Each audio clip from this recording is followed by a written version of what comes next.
When did you become aware that you had what it took to possibly make it to the Olympics? Hmm. I think I always thought I was going to go to the Olympics. When I started my athletic career, I was around 6 or 7 with little athletics in Australia. That's a huge thing. And I always thought I was going to go for athletics because I had become a national champion, and that was just the path I thought I would take. So it wasn't until much later that I gravitated into lots of different sports, triathlons, and eventually cross country skiing. And I just realized that, there was an opportunity there in cross country skiing. Australia hadn't been renowned for its strength in winter sports at the time, but I'd had a background in endurance sports. So I always had this belief that I was going to go. I just didn't know what I was going to go for. The goal was to race in the 1988 Winter Olympics in Calgary. And Yeah. like you mentioned, Australia with winter sports and especially cross country skiing, not much of a uh, big presence there. What was it like being a lone wolf to a certain degree since Mm. Australia didn't have a women's cross country skiing team?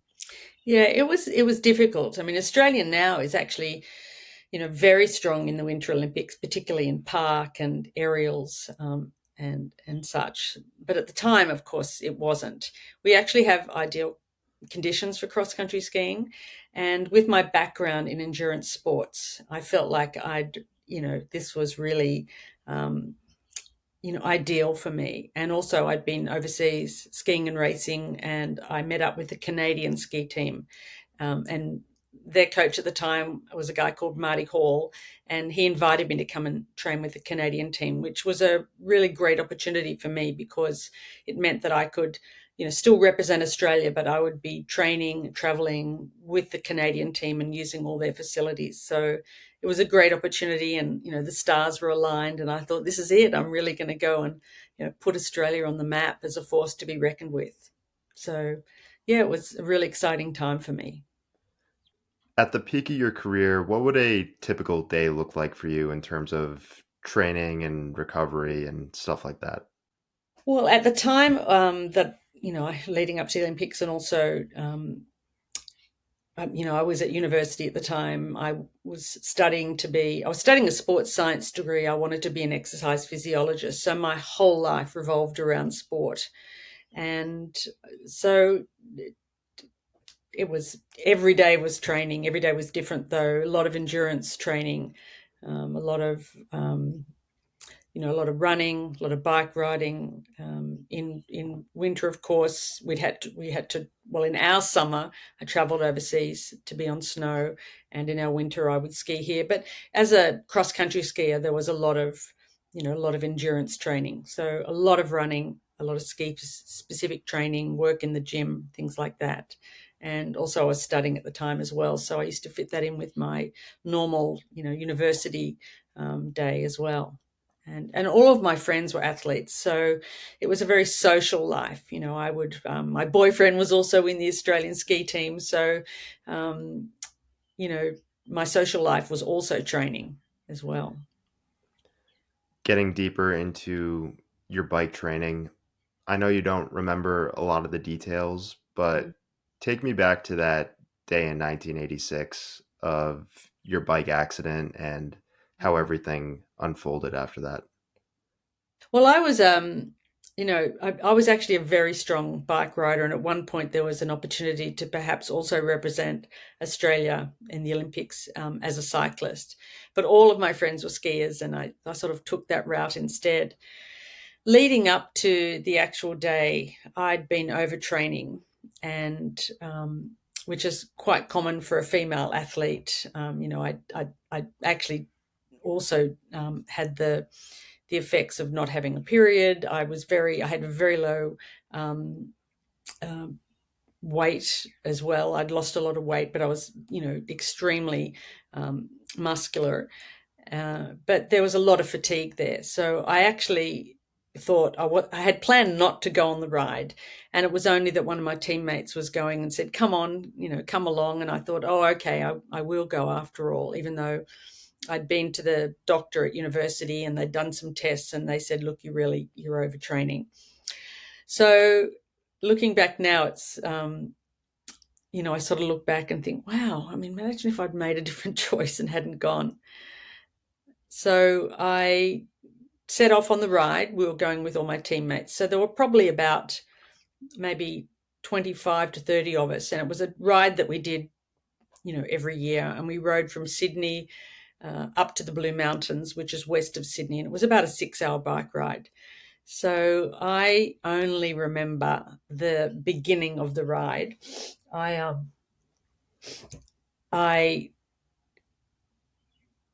just remember being tired. I remember going on the ride with all of my friends, and we were almost at the end of the ride. We were probably on the last half an hour of the ride, which was the hills, the part that I really loved usually. And then I just remember thinking I'm really tired. I was really struggling. I was actually at the back of the pack. I was the only female on the ride at the time. And I remember a friend caught up with me, John, and I sort of commented to him that I was really, really struggling with the hill. And I just remember looking up, seeing the sun shining in my face, and that was my last memory. And everything I know from there on has been what's been told to me from, as I've put the pieces together from friends, from the medical people that the ambulance driver that picked me up and arriving in hospital. I had what I call a death experience, not a near-death experience. I had a death experience. What were all the injuries that you sustained? Well, I broke my neck and my back in 6 places. I broke 5 ribs on my left side. I broke my right collarbone. I broke my right arm. I broke some bones in my feet. My whole right side was ripped open, filled with gravel. My head was cut open across the front, lifted back, exposing the skull underneath. Head injuries, internal injuries, massive blood loss. I lost about 5 litres, took litres in Australia, litres of blood, which is really all someone my size would actually hold. So by the time I was taken by the Westpac Rescue helicopter, I was flown down to a spinal unit in Sydney and my blood pressure was 40 over nothing. So they didn't think I was even going to survive the helicopter flight. I had Matt Long on my podcast a little while back, New York City firefighter, a lot of endurance sports, whether it's marathons or Ironmans. And he had somewhat of a similar experience where he was on a bike in New York City and he got ran over by a bus. He was given a 1% chance to live, but miraculously did survive. And the doctors told him that they believe that he survived because his body had been so used to so much physical stress and physical trauma from his endurance training that that's why his body was able to take on such a massive amount of physical trauma from that accident. Do you think you could have been a similar case that because of how good of shape you were in physically and how much stress you would put your body through? I mean, you said it yourself how you were overtraining and you were very fatigued, that your body was used to that type of physical trauma. So obviously, your body took on even much more physical trauma, but was used to it to a certain extent. Oh, without a doubt. I was extremely fit. I'd been tested down at the Australian Institute of Sport in Canberra leading up to the accident. And I remember being told that I had the highest VO2 max oxygen uptake of any female that they'd had and had tested at the time at the institute. So I think had I not been as fit as I was, I wouldn't have survived. In a way, it feels like I'd spent my whole life training for the accident. So yeah, in a very similar way, I know that they didn't think the chances of surviving after being hit by a speeding utility truck were, you know, almost none. So after you get hit and you're in the hospital, for 10 days, you shifted between two dimensions, being in your physical body, but also being out of your body and watching yourself like a different person. What did that detachment from yourself teach you? Well, it taught me a lot because I felt that leading up to that time, my whole life revolved around being an athlete, focusing on my body. And I mean, it really started my search because I wanted to understand what happened, when I left my body. I read a lot of books on NDEs or near death experiences, and none of mine seemed to match. So I couldn't make sense. I feel like I've spent my entire life trying to make sense of what happened. And I realized that there's this great mystery, and maybe I'll never really understand it fully. And I'm always, searching for answers and meaning. And that's really been a driving force behind, what I'm doing now. But it really, one of my favorite quotes is Marcel Proust, who says, "The journey of discovery is not seeking new landscapes, but in having new eyes." And I feel that it gave me new eyes, not in the sense of actual eyes, but just a new perspective on life. I realized that we're not, human beings, having a spiritual experience, but spiritual beings having a human experience. And that's been, a real insight for me, realizing that this is, as far as I'm concerned, this is not it. There's so much more than this. And that's enabled me to endure some of the most difficult times of my life. I was offered a choice: remain in this spiritual world or return to my physical body. So it felt like you had the conscious choice between those two options. Yeah, it absolutely. I think that's been a great gift for me, that I recognize that I did have a choice. I didn't want to go back to that body because I knew it was broken. And I also knew, in this sort of state of awareness that I was in, that if I went back, I would be returning to a body with a disability, a broken body. And knowing that, I chose to go back. So it's given me a perspective now where everything that happens, even the most difficult things that happen, I feel like, well, I chose this. So what can I learn from this? So it's been a lifelong journey of, as I said, trying to make sense of why I came back. And I feel like, actually, quite recently, I've done some work with one of my therapists, and I've really I really have come to the conclusion that I came back because it was a great opportunity for me.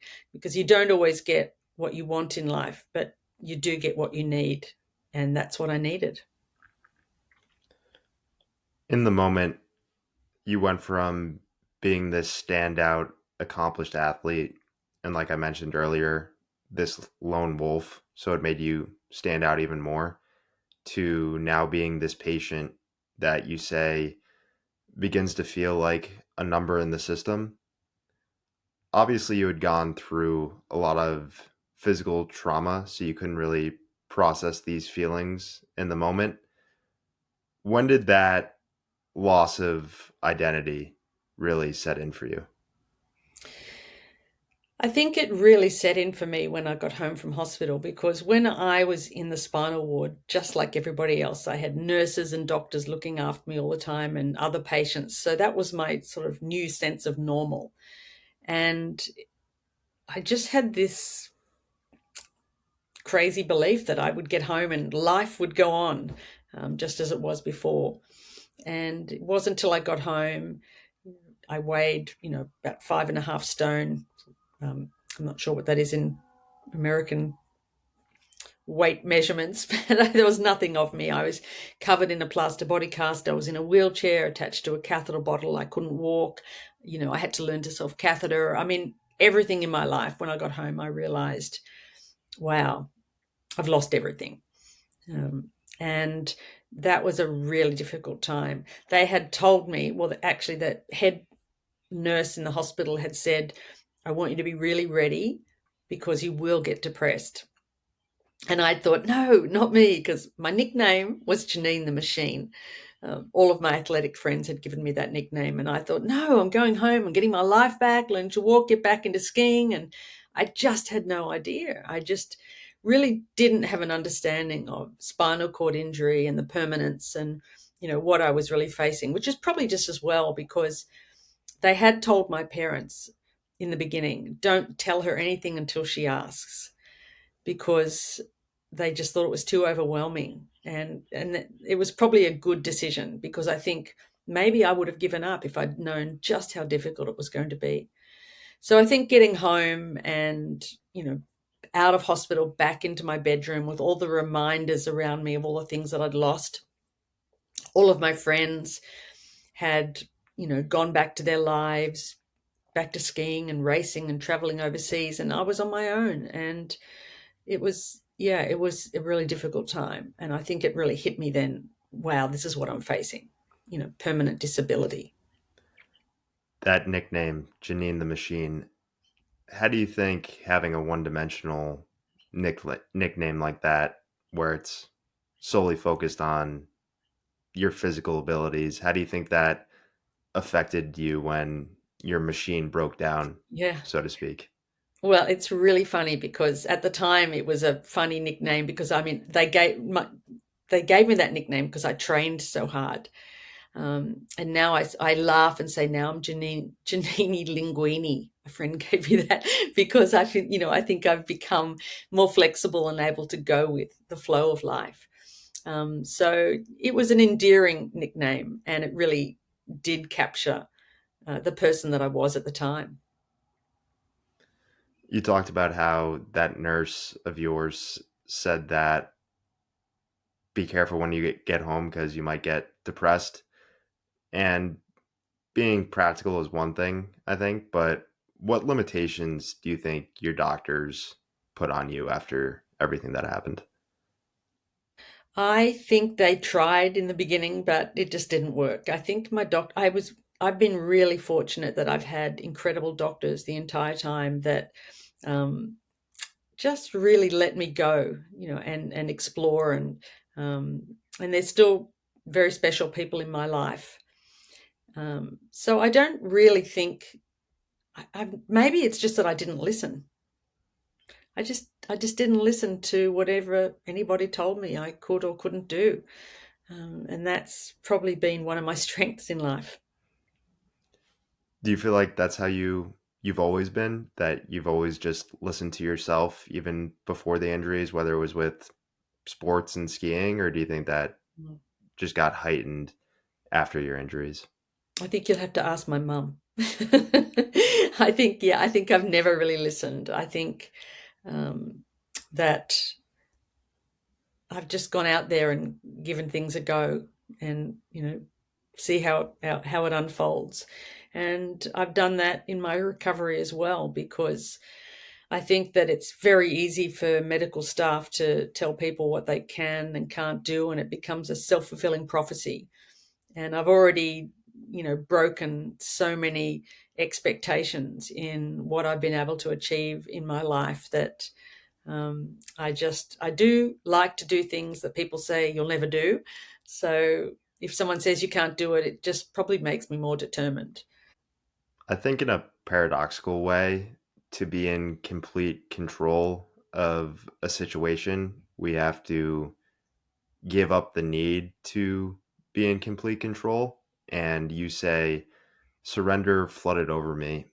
I realized there was nothing I could do but wait and heal. How important was it for you to surrender to the process and the path that you were on and the timeline of your healing? Yeah, it's a good question, because I think life is about that balance of, throwing yourself in and not giving up, and being persistent, and also sort of knowing when to surrender and let go. And I'm still trying to figure that out.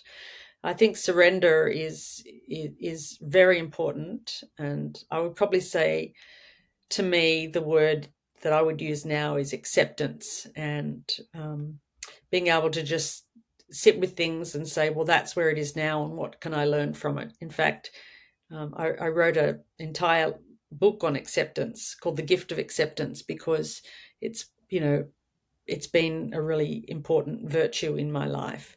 So I think we've got more control than we have, and that's challenging because, and it's also recognizing that is also um, very empowering because you can sort of just let go and enjoy life a little bit more and realize that I sort of have this philosophy that things have actually already happened. And so when you relax into that, you feel like you're getting pulled into the future that's already there. I'm a great fan of Joseph Campbell, and he talks a lot about that. When you follow your bliss, you find yourself on a sort of track that's always been there for you. And I think to me that really resonates. Building off this theme of control, I feel like the thing that we truly only have control over is the work that we do or the inputs that we have. Mm, What did your specific rehab and physical therapy work mm, look like? yeah. And our reaction towards things. I mean, of course, that's really essentially all we have control over in a sense. So when I got home, because I was in that in between world of spinal cord injury, they knew that I'd be walking again to some degree. They didn't know how well. They knew I had permanent injuries. I was essentially a paraplegic. I am a paraplegic. So I was in that in between world where at the time, uh, spinal cord injury protocol is very different to what it is now. So I was sent home, and because I was an athlete and a background in sports science, I really did a lot of my own rehab and physio. So it was, when I was able to, I had a plaster cast on for 3 months. That came off. Then I was able to get into a pool with help and swim, and just walking, practicing my walking, getting out of my wheelchair, um, and having people help me, and then eventually walking on my own. So it was a slow process, but I didn't have anything else to do, so I threw myself into it every day. How long did it take for you to take your first steps again, and what was that experience like? Well, I'm not sure if I can put an actual timeline on it, but the time I left hospital, so I was in the spinal ward in hospital for almost 6 months, and I started my rehab in that hospital, and they took me down to the gym, and I remember they stood me up in between walking bars, and that was a very emotional time because they had taken me down to the gym hospital, the hospital gym, and mum in that time had turned up, and I wasn't in my bed, and they told her I was in the gym. So she drove down there, and she walked in, and there I was in the walking bars with someone holding me up with my plaster body cast. And it's the first time she'd seen me standing up for, almost 6 months. And I mean, we both looked at each other and just cried. And it was really bizarre also because they put the walking bars, so that you're looking at a mirror. So they wheeled my wheelchair over, they stood me up so that I was holding onto the bars, and I was looking at myself in this mirror. So, one moment I was this elite athlete, very muscular, very fit, going to the Olympics. And there I was holding myself up on these walking bars, just a bag of bones, plaster body cast. So different, such a different person, not just physically, but internally as well. That time in hospital had changed me, profoundly. You had this awareness that I am not my body, and I think that's a powerful idea. But like we've also spoken about earlier, you dealt with depression as well, and this wasn't purely just physical trauma or a physical challenge that you went through. Did you have the awareness on the mental side of things to also be able to tell yourself something like, I am not my mind or I am not my thoughts? Or how did you go about navigating this part of the journey? Well, going back to choice, I think that's always been a really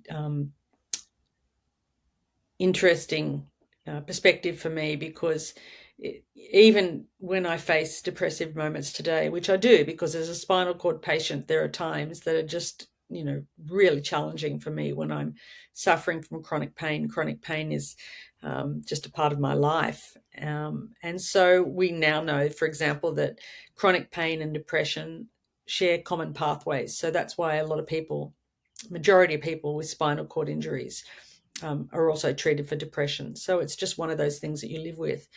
But I think knowing that I made a choice to come back to my body has given me this, the motivation to sort of push through it, or to understand it, or to stay with it and lean into it, because I feel like, okay, what can I learn from this? But in the early days, I was young. I was 24. When I first got depressed, Mum took me to a psychiatrist, a therapist, and I remember she was great. She said to me, "Look, these are early days," and she drew something on a board like a wave. She said, "You're going to have ups, you're going to have down, lows, highs, and lows, and they're going to be really strong right now. But as time goes on, they're going to flatten out." And um, it was just enough to sort of get me through that time. And I realized that now, because I've been through those times in life, when I face, you know, chronic pain now, or periods of depression, I just, it's almost like I've done it before, so I can sit with it. I know one of my favorite phrases is, "This too shall pass."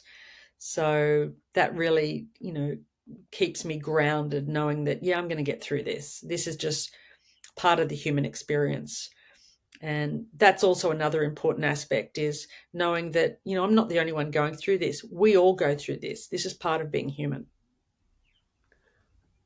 So, getting deeper into your relationship with chronic pain, you've done acceptance therapy.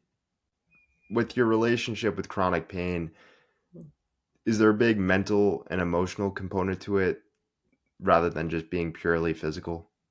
Oh, I think that's the most important part.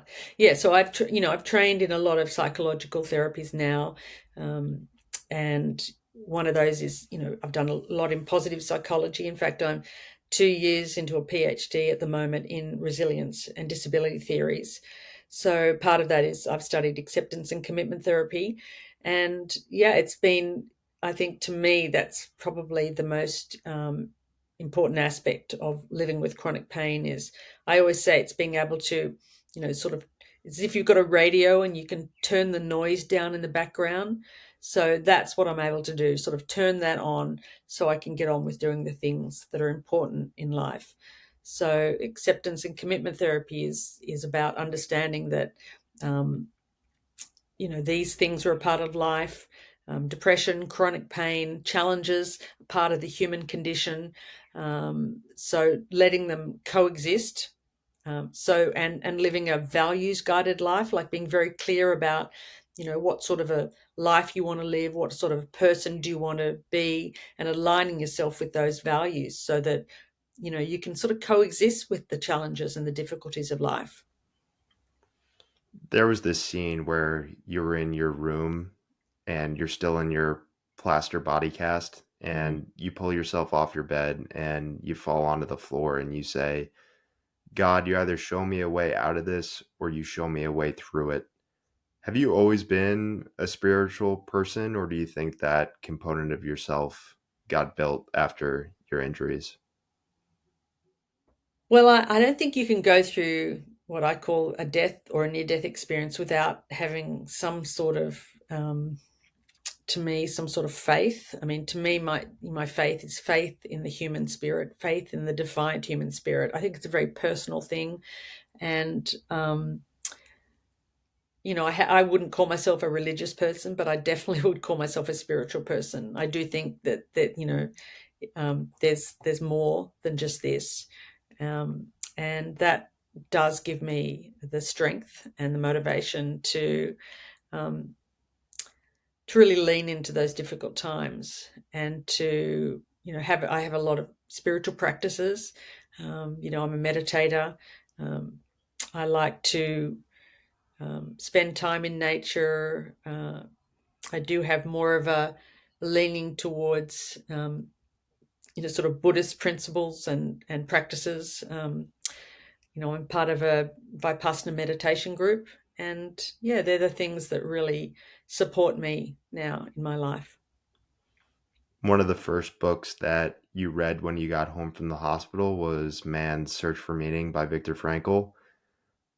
On the surface, your story is very physically based with athletics and your near death experience, and then doing physical work that you needed to do to rebuild your body. In a more creative and intellectual way, what role did this therapy of reading this book play in your healing process? Well, I'm such a fan of Viktor Frankl. And, a few years ago, I received a letter from Russia from a lady that runs the Viktor Frankl Institute over there. And they were having a conference called I think it was it called the Defiant Human Spirit. And at the time, I'd just written my memoir called Defiant, and it was as if the stars were aligning. And I realized that there's so much resonance between, you know, um, the way Viktor Frankl has lived his life and the way, my outlook on life. And um, Viktor Frankl, for example, says, when you can't change what's happening on the outside, you're forced to change what's happening on the inside. And I realized that that's been my journey the entire time. Lying, paralyzed in a spinal ward, that you don't have control over anything. You do. I mean, I did have to lie there and wait. And one of the things I did at the time was I made a decision that I would thank everybody that came in to visit me and smile and thank them. And I mean, that was the beginning of my practice of gratitude. And at the time, there were no empirical studies, there wasn't a science of gratitude. And now, of course, it's very big in positive psychology. And we know that gratitude, is a powerful tool that changes our brains. So, there's just a lot of resonance between, what Viktor Frankl was writing about and the way I recovered from my accident. Building off this theme of creativity, before your accident, you never considered yourself to be a creative person, but after your accident, you were given the opportunity to embark on the most creative project somebody could do, which is rebuilding your life. How did flying play a pivotal role in that rebuild? So important. Flying has taught me so much about life. I never wanted to fly in my life. And it wasn't until, we talk about surrender and letting go, but it was at that point where, I was so depressed at home and I thought I'd lost everything. The driver that ran me over was charged with negligent driving and he got an $80 fine. So, there was a lot of anger, there was a lot of depression, there was sadness and grief. And I realized that if I was going to get through this, I had to let go. I had to surrender. And it was really, to me, that was, I was given a clean slate. Okay, I get to start again. I get to rebuild my life. And that was when I realized that this, rebuilding a life is the ultimate creative expression. And I think creativity is born from curiosity. So I think it really, I was just curious about my life then. Okay, what can I do? And it was at that point, I think when we let go and surrender, I think life has a way of sort of synchronicity comes into life. And it really was at that time, sitting outside in my wheelchair, that an aeroplane flew over. And for some bizarre reason, I looked up and thought, okay, if I can't walk, then maybe I can fly. I mean, I was in a wheelchair.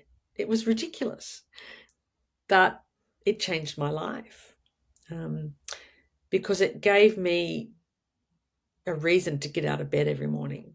And everyone thought it was crazy, of course. And um, I remember, telling my mum, I'm gonna learn to fly," and my mum thought it was ridiculous. But yeah, it changed everything. They drove me out to the airport, carried me in, lifted me into an aeroplane, and it was just magic. It was about as far from the spinal ward as you could ever imagine. And I just thought, I'm going to do this. I didn't know how, but yeah, I'm going to do this.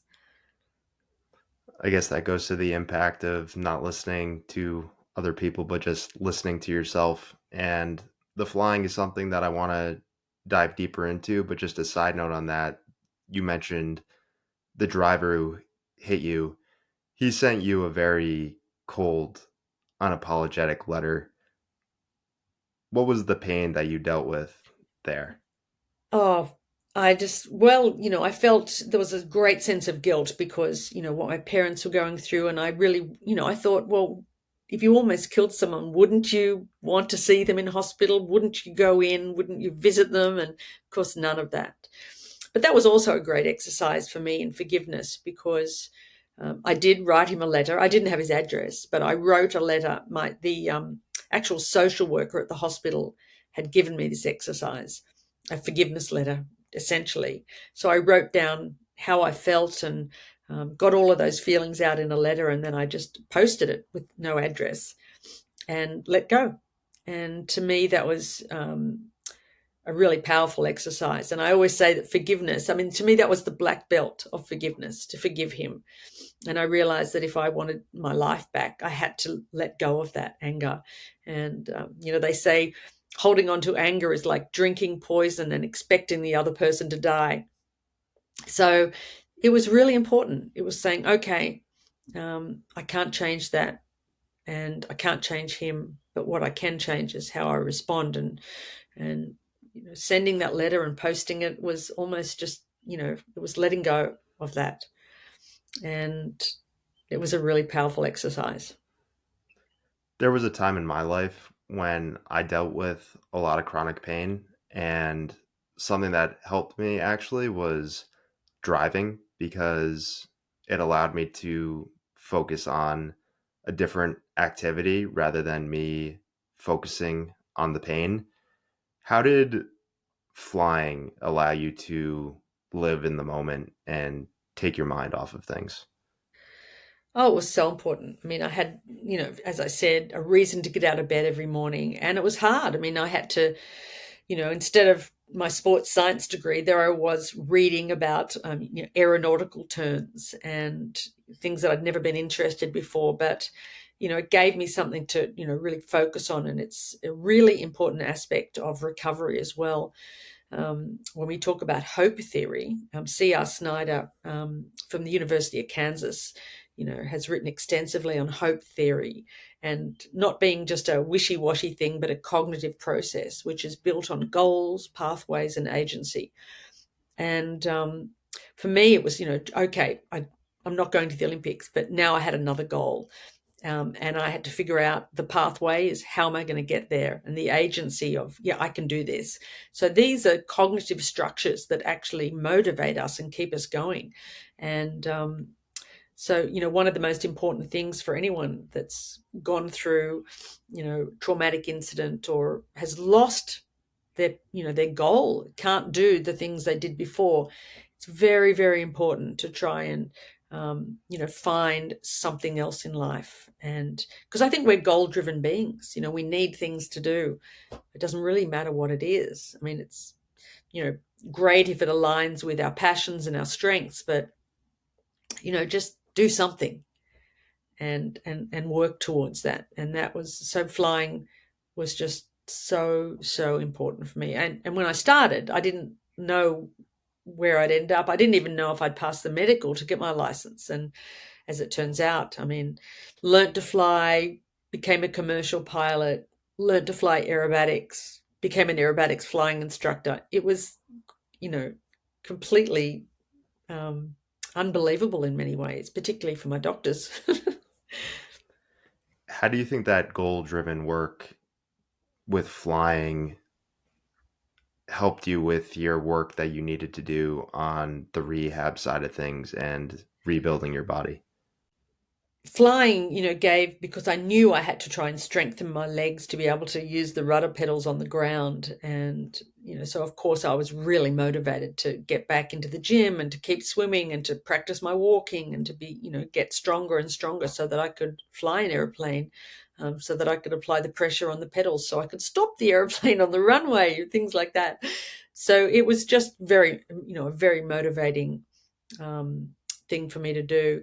And also it was very stimulating because, I had to I had to study things that I'd never been interested in before, and challenging. There was a level of challenge there as well. Flying and going solo, and then I took a little airplane and flew around Australia, so I learned to navigate. And then sort of one step after another, I was just sort of breaking down all these barriers, and um, learning to be a flying instructor, and then teaching other people how to fly, and then learning to fly upside down. So it was just, I mean, I look back now and I did it in such a short time because I just threw myself into it. But it just gave me a reason to get out of bed. It was just so motivating. So, in the process of rebuilding yourself, you're obviously creating this new and evolved version of who you are as a person and who you are internally. And something very challenging that I think a lot of people go through is that you need to detach from certain people who know you as a certain identity.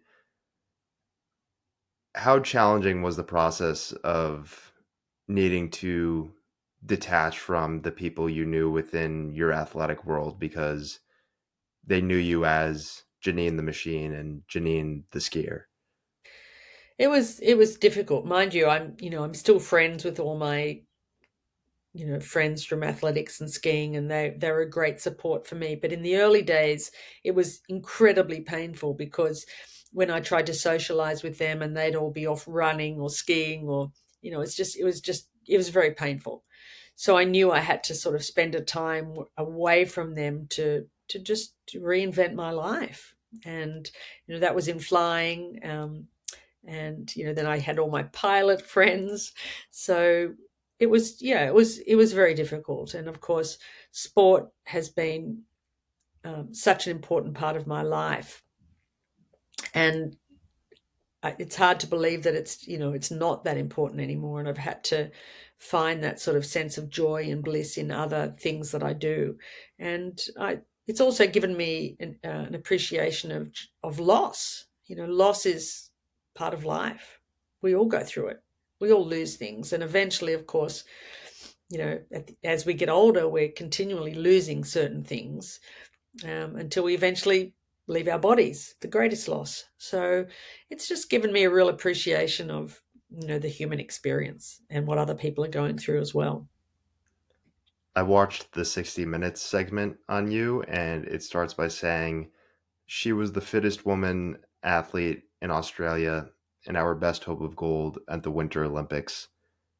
Is there still a piece of you that can embody those parts of you and be proud of that version of you? Or does it feel like you've completely lost that person and you've completely detached from that identity? I think that person is always there, and I do. There's times in my life when I'm going through difficult times when I really want to sort of reconnect to that sort of that athlete archetype that I still have within me, and to get the strength to go through something. But I'm older, I guess, hopefully a little wiser, and a different perspective in life. So I just have a different appreciation of things now. And but yeah, I think we're made up of lots of different parts, and I think that part of me is still in there, and that sort of fighter and determined part of me is still there, and thank goodness, because I've needed that so often. Going back to those 10 days where it felt like you were detached from your body, do you think having that conscious awareness of that experience has helped you in these years after your injuries and detaching from that previous version of yourself and creating this new version of yourself?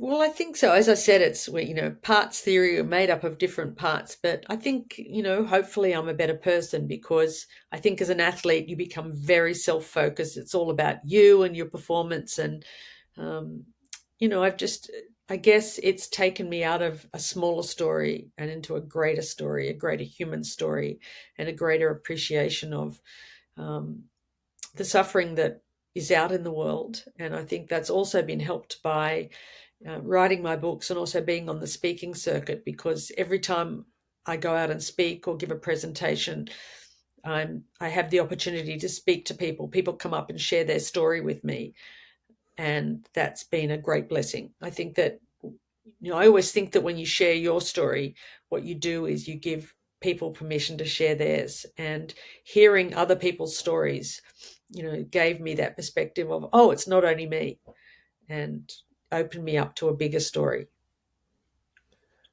You certainly have an incredible story of resilience and defiance. But I think similar to the message of you are not your body, I think it's also important to have the idea of you are not your story, or you have this deeper three dimensionality to yourself. And I know you've dealt with a lot of other things than just your physical injuries and near death experience, whether it's financial stresses or divorce, which obviously aren't life threatening things to go through, but they can be life altering things to deal with. What did you learn from your other challenging experiences that you didn't necessarily learn from your physical injuries? Well, I certainly have been through. I think I've ticked off everything in this life at the moment. I've had physical loss, I've had divorce, um, you know, there's just been a lot of challenges that I've faced in life. And I think it's taught me that the hills just keep coming. At one point, I remember thinking, oh, I've had my accident, that's it. And then, of course, we had, a very devastating period with my breakdown of my first marriage. You go over one hill, and, I always say to people, what's waiting for you? Another hill.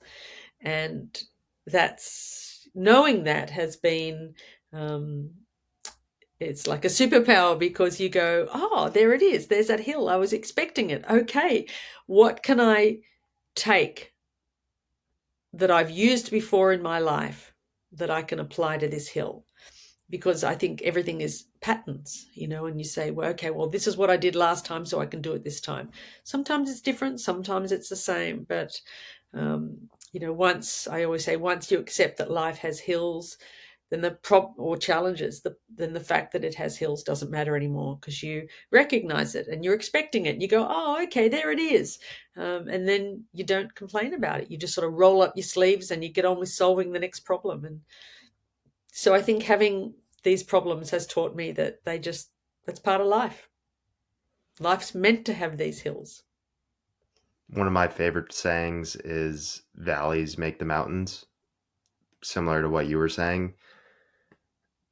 The high points of life are built because of the low points.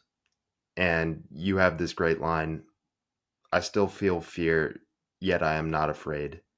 What does that mean to you? Well, that's the basis of resilience. I mean, it's recognizing that, fear is natural. Fear is the fact that we're human. It's part of the human experience. So it's about leaning in, turning towards our fear and coexisting with it. So, yeah, there are plenty of things that I'm afraid of. But as they say, courage is not the absence of fear, but the mastery of it. So lean in, lean into the things that we're afraid of. And, resilience theory, we know that when we turn towards the things we fear, the, fear pathways in our brains are reduced. So I think that's the key, just, having the courage to lean in and face our fears. Janine, where can people go to connect with you and support your work?